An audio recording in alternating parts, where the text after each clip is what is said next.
Hello and welcome to the Steam Cafe. Today is Monday, and here I am, your host, Jillian Rose. I'm here in the Steam Cafe every Monday at this time, at this place, with a healthy dose of art infused science or science infused art, depending on what you're interested in. We have a lot of various things on the menu, usually from performances, rabbit holing, and guests. If you're interested to know a little bit more about my work as a dancer choreographer, you can check the links that will come up in the chat. But don't go anywhere right now because we're going to jump straight into today's show. On the menu today, I have a wonderful guest, as usual. All my guests are wonderful. Visual artist Chris Wade, who I found on Instagram under, I think it's ethereal geometry. Did I say that correctly? Great, awesome. And he does these incredible, funky, wacky, rocket-inspired paintings, among other things that we're going to take a look at. And so here we are. It's so nice to have you on the show. Thank you for joining. I know it's a little early in the morning for you.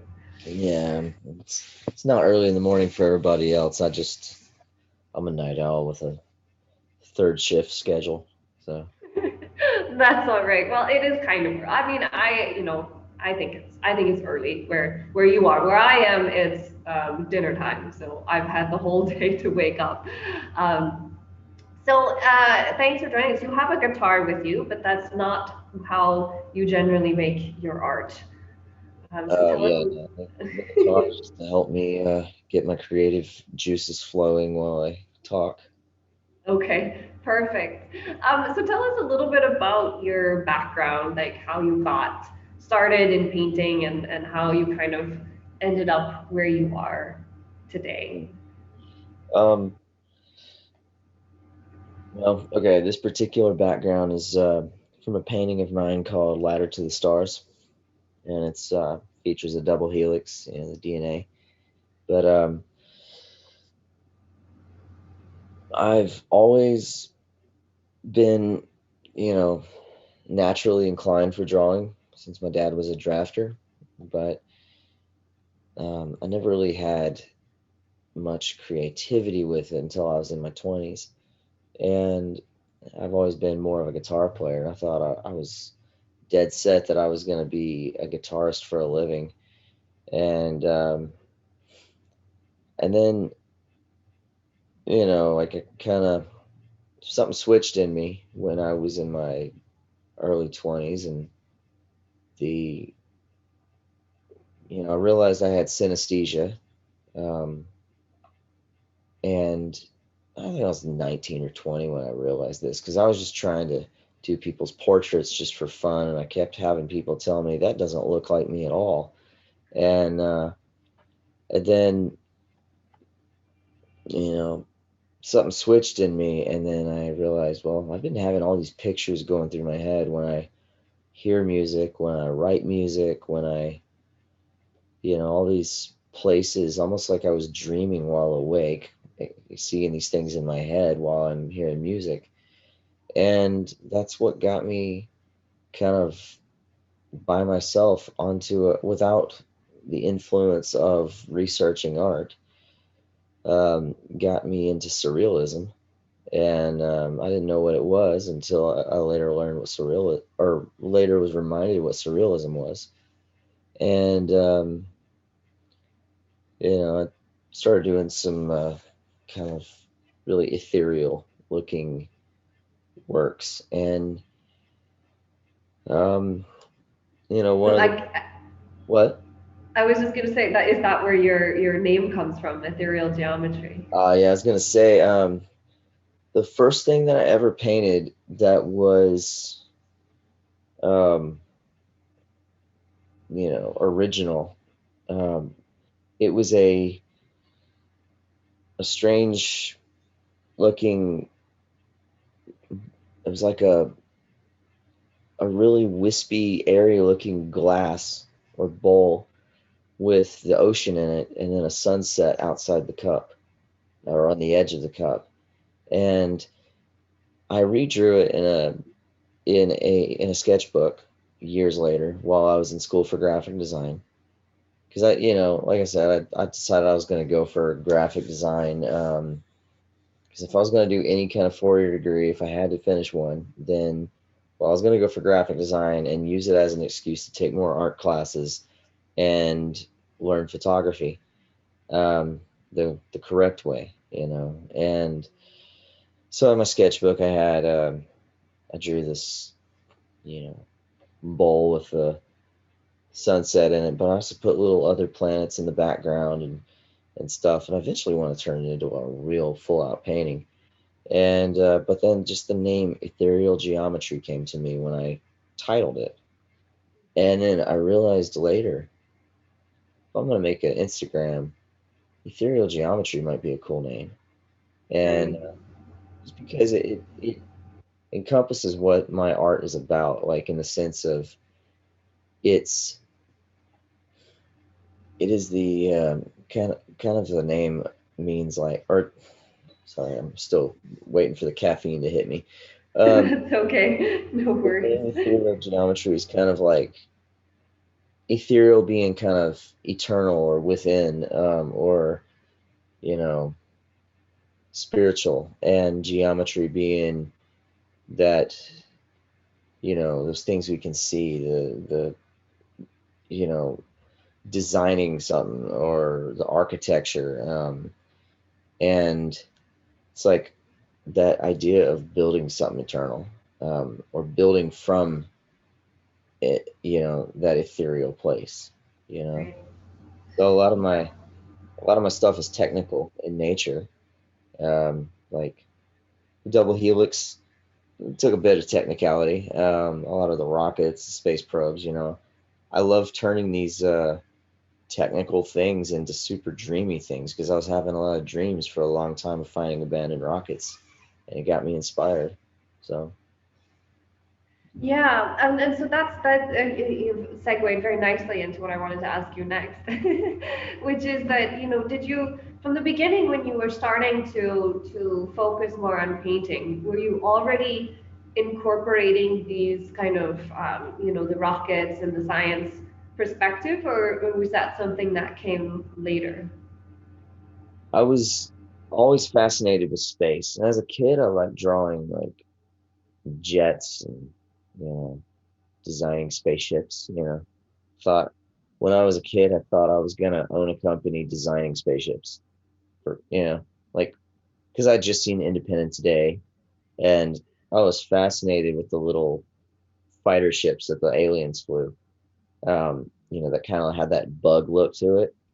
Um, but I don't know, like when I started having my own ideas, I went a long time without doing art. I took art classes in high school, but everything I did was just kind of assignments, and then um, and I was good at it, but then in my early 20s, I was just drawing things like, what I would refer to as spiritual art. I drew like, but I was also, that's Curly Willy, the squeaky, smoky sucker upper. That was that was a request for an armadillo, and there's Pudgy Petunia. She's drinking hip hopsopotamus swamp ass ale.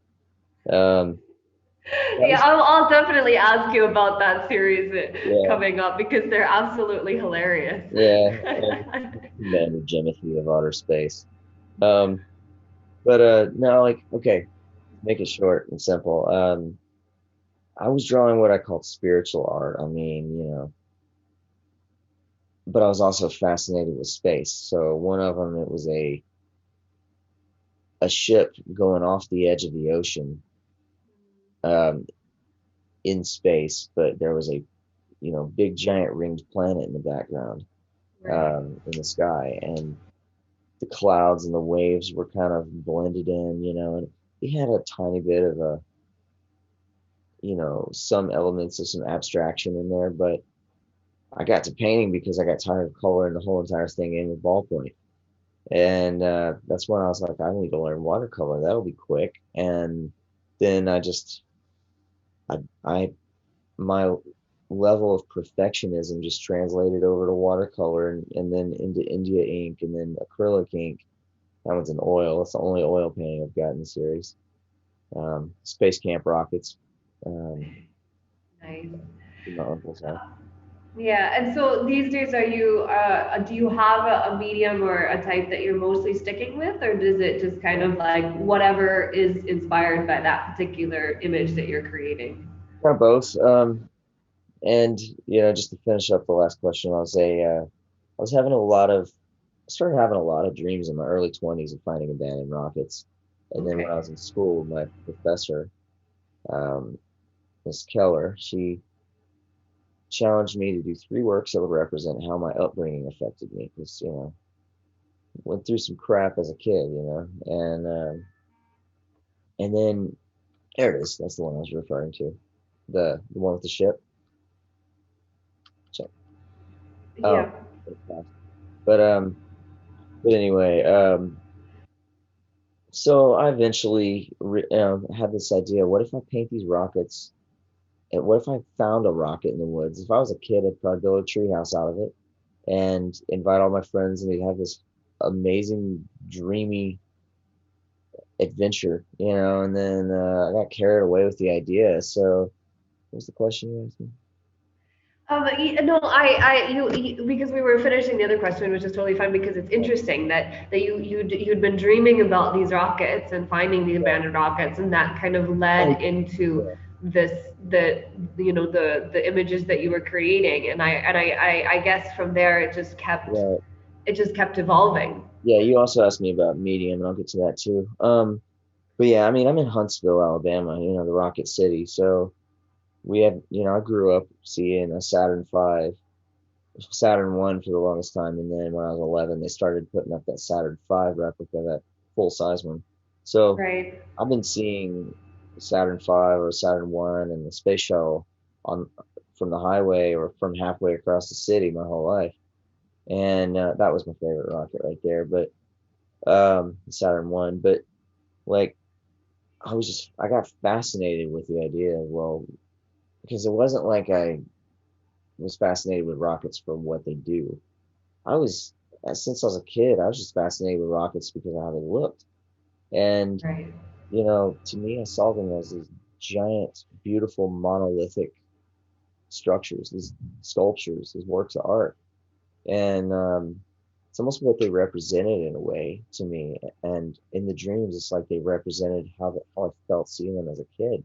So it captured that sense of wonder, you know. Yeah. And but yeah, for medium, I was using ballpoint before, and then for this series, I started with ballpoint, and then I started adding watercolor.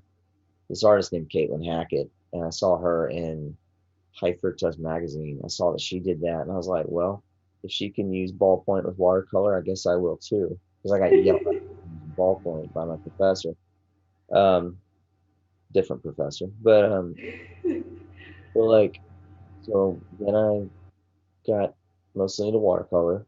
That one is in India ink. That one's in watercolor and India ink.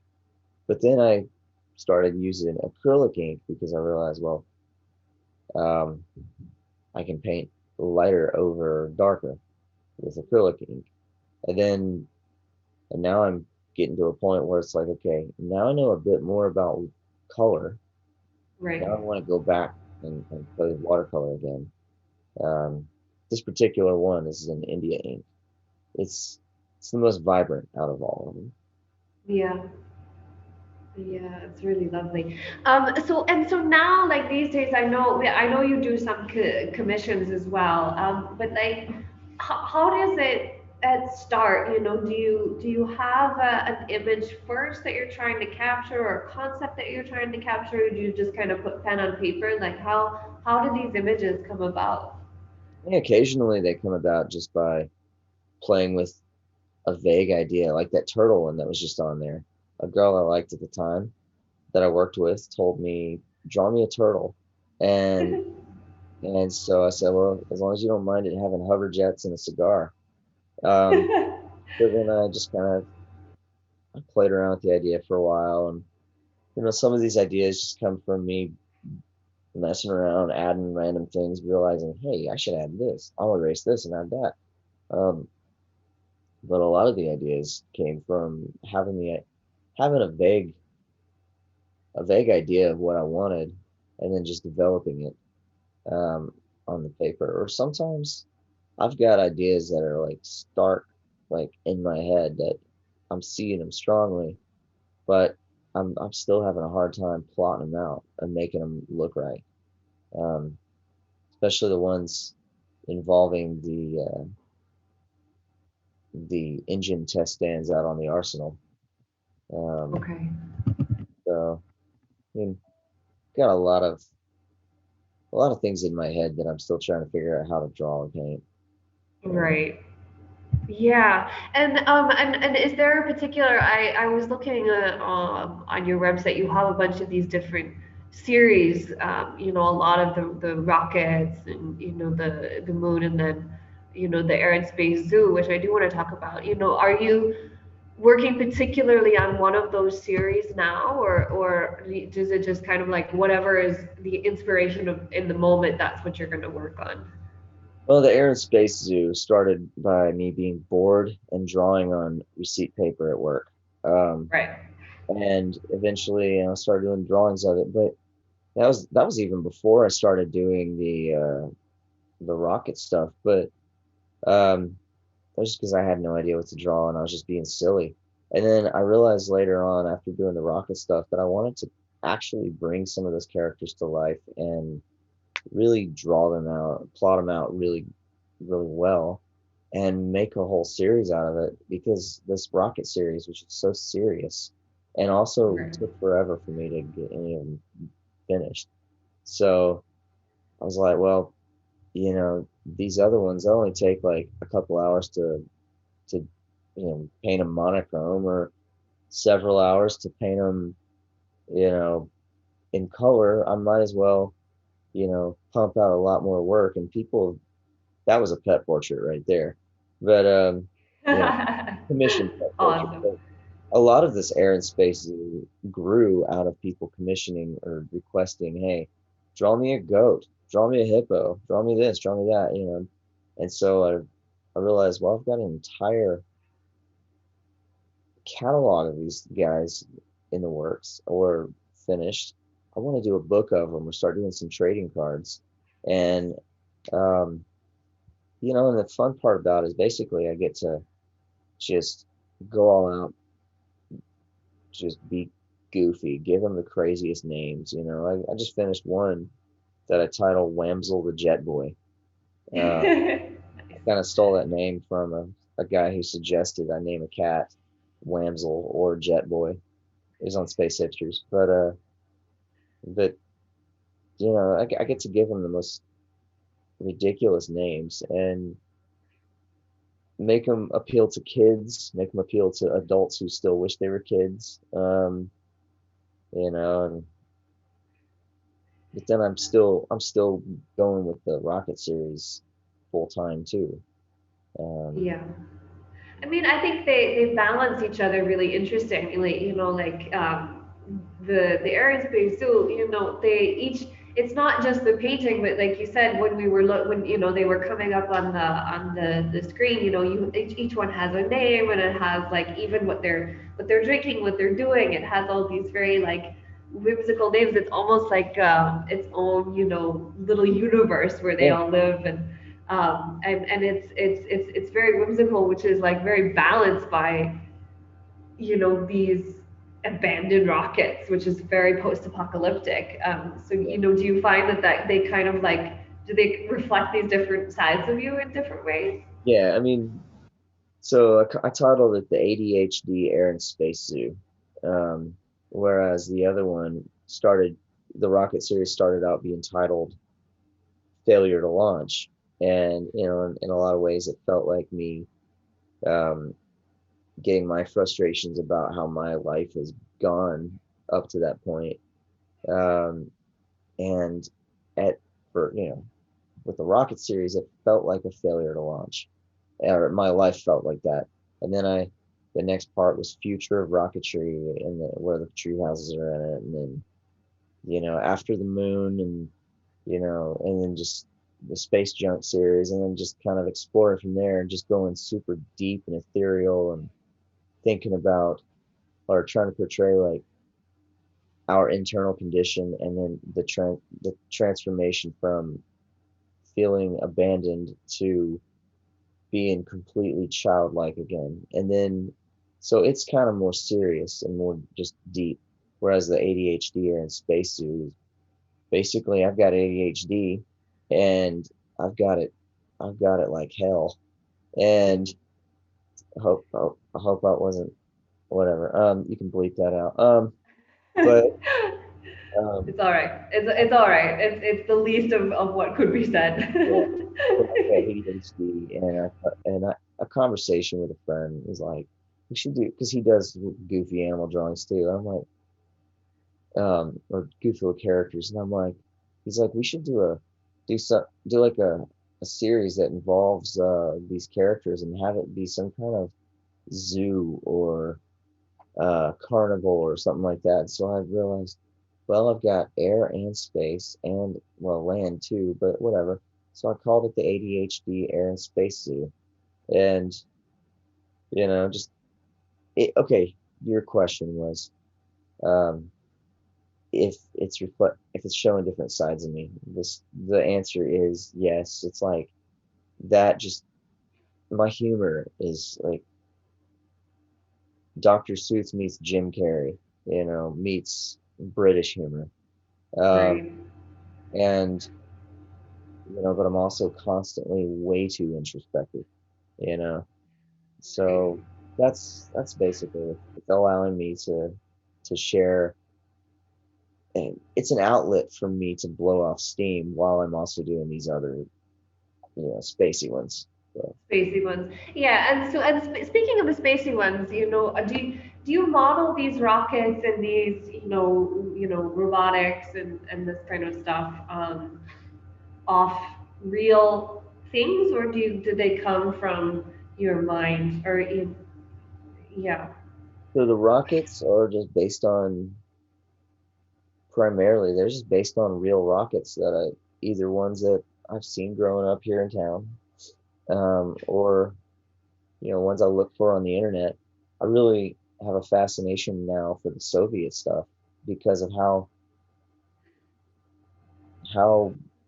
cool they look. I mean, honestly, they look like sculptures to me. Luna 2 and Sputnik.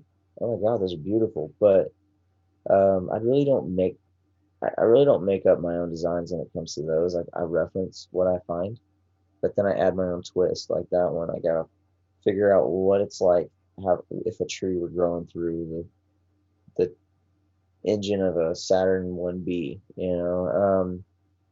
but with my characters, I just kind of make it up, or I might reference what an otter looks like, or and then I give it my own twist. So right.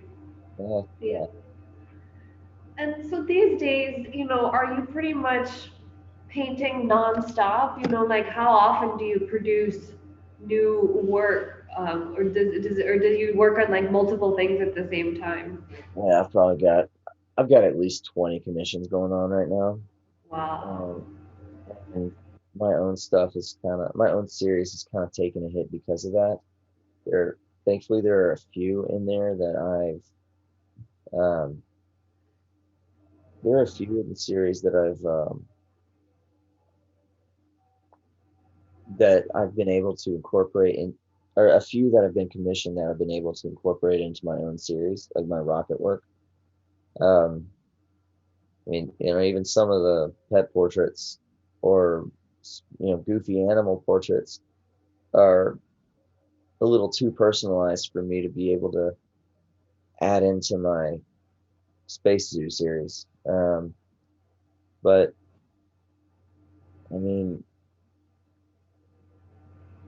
got off topic as usual. Um, It's okay, no worries. Yeah, it was.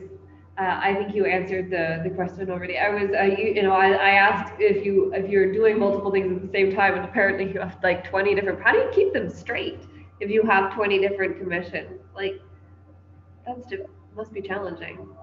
I panic. Um, Fair. I'm a little overwhelmed. I've got a giant space painting I'm working on for a guy, trying to make it perfect, trying to learn as I go, because I also started incorporating airbrush, um, recently, like within the past month. Um, and, I've got a few, one involving a dragon, and, dragons are, I haven't drawn a dragon since I was a kid, and it's a D&D themed painting, a commission for someone. And then, a lot of others are pet portraits, and like, get a little burned out doing the same kind of thing a lot, but same time, it's like with these pet portraits, I add my humor into the pet portraits too. And I mean, I've got one with a cat that's swinging its prosthetic leg at a toy mouse. Um, it's a cat that's missing its right back leg. It's in a spaceship hangar, swinging, in a spacesuit, swinging its prosthetic leg at a toy mouse, while the other one is smoking catnip in his helmet, looking through a telescope at a far off moon. Um, Okay. and I just I get to make these things just goofy as hell, and Yeah. that's kind of the if I'm working on one and I'm cracking up while I'm working on it, while I'm adding different things to it, that's the satisfying part. And then the other satisfying part is adding when I'm adding more layers and it gets to that point of, oh man, this is starting to look cool. And then I start pushing the limits of what I'm capable of, trying Yeah. things I haven't tried before. Honestly, I'm thankful for all the commissions because 2020, I was broke. I was not able to get unemployment from my job at the Space Center because I'm a business owner. And I literally, it was miraculous, but I survived on commissions. Um, and it grew me to being what I feel like I'm like 10 times better of a painter than I was before 2020. Especially when it comes to color, I'm a little colorblind. So, it taught me a lot. Yeah, I've just the prayer call is going off in the background, so that's why there's like a lot of noise here. So I was trying to like stay muted throughout it. But no, if you guys have questions for Chris, put them in the chat. In the meantime, I mean, I think it's incredible that obviously you've survived 2020 because, man, for artists that was very difficult. And so when you're working on these commissions now, but what are you looking forward to this year? What are you looking to do and learn? It's a good question. I have a lot of goals. One of them is get my logo. I got to design one, but just get some text with um my business name, Ethereal Geometry Arts, on my window, of my door, so I can count all my mileage as a tax deduction. That's one goal. Another goal is a Patreon. A lot of my goals have to do with figuring out how to do a lot of things online. But as far as art goes, I mean, it's been pretty cool. I've been randomly getting a ton of friend requests from a lot of people finding my art. And I'm like, how did this all of a sudden happen? But I've had some cool people add me, randomly I've had three people add me who wanted to have me on Zoom interviews. You're one of them. Um, and although I don't know if you may have just emailed me, but either way, um, a couple other people just randomly added me on Facebook so they could include me on their astronomy Zoom meetings and interview me as an artist. But anyway, I want to go back to Space Fest. Um, and to be honest, that's kind of the only art show I really want to do this year. Um, because I'm just a little overwhelmed with commissions at the moment. But I really, honestly, one of the biggest goals is growing as an artist even more. But I think continuing to figure out or learn how to get my work sold better. I want to sell my older stuff so I can make room for the newer stuff, obviously. But I would really love to get, I'd really love to get a kid's book going. It'd be really cool if I could write one with an astronaut. Um, I really love to, I'd really love to get my work seen by people in the space industry more and more so that I could, okay, see this one right here? Yeah. Uh, Ladder to the Stars. That was the program book cover art for, and the, yeah, the program book cover art for the Tennessee Valley Interstellar Workshop a few years ago. That was the first time I ever designed something spacey for a space related um, conference and space related event. I would really love to do more of that, especially if it's like, I would love to do the uh, the cover art for Space Fest. I'd love to do the cover art for see 2019 I did the local citywide, art festival poster art, and they picked me because it was for it was the year of the Apollo 11 moon landing 50th anniversary, and they asked me to paint it because I'm the rocket artist in town, and I'd love to get into doing some murals. I, I'd love to get on Adderall, um, or something for ADHD, but I just really want to keep exploring and seeing where it takes me, honestly. I mean, I told the guy that I'm doing the space painting for, I'm like, look, it's maybe taking a little longer than I intend. But it's because I want this thing perfect, because I want it to be my best painting I've ever done. And because if people in the space industry see this, I want them saying, that's amazing. I want to commission some of your art for our lobby or for my office, or for the Yeah. conference room, rather than, oh, that's cool. Keep trying at it. Keep up the good work. You can do it. I believe Right. in you. Maybe one day Right. I'll see your work on online again. I don't want them saying that. I want them being like, your work's amazing. I have to have it. So Yeah. I kind of treat every single commission as, this has got to be my newest best work. And because it's fun, the challenge of it's fun, and um, it seems like art's like the one thing that I'm just fascinated with growing in. And Yeah. maybe that's kind of how you find your purpose, is the thing that you're fascinated with, And and the thing that you continue that you want to keep learning in. yeah, and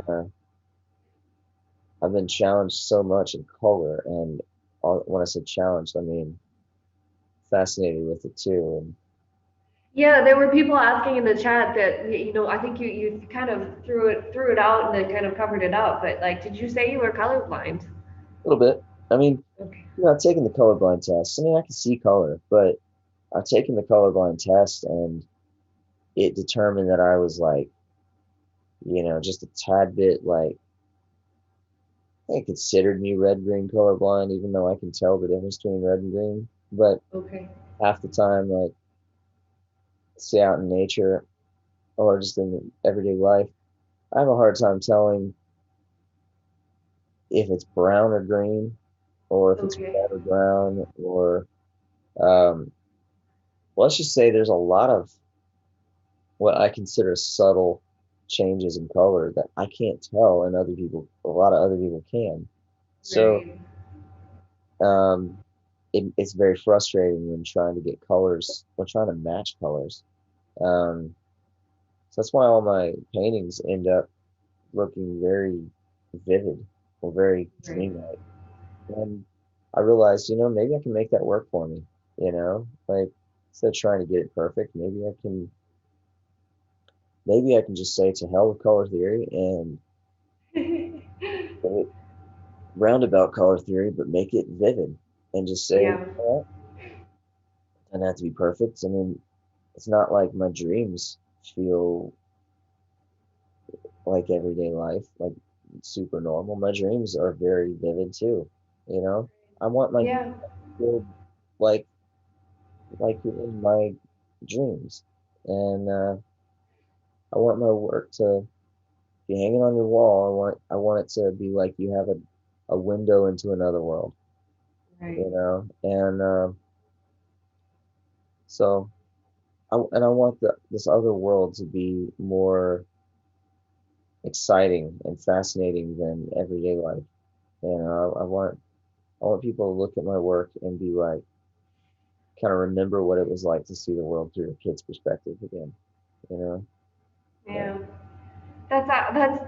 That's beautiful, and it's a beautiful idea, and I think that that's a perfect place to wrap up. Actually, it's a because it's a lovely idea, and I think really it does. You know, your work has this kind of you know, surreal, dreamlike quality, which it definitely does that.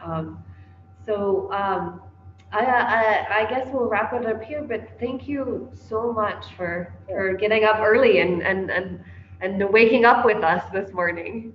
Yeah, I enjoyed it. It was worth waking up to. Great. I'm glad to hear that. So for the rest of y'all, there is no Minecraft Monday today, but from tomorrow there is the usual daily space, bringing you all of the new science news here on CosmoQuest. And I will be back at the Steam Cafe to serve you up some new art-infused science or science-infused art, depending, next Monday at this very time. And I did see that there was a sub, so I'll give you a quick little happy dance. So thank you for that. And otherwise, I will see you next week.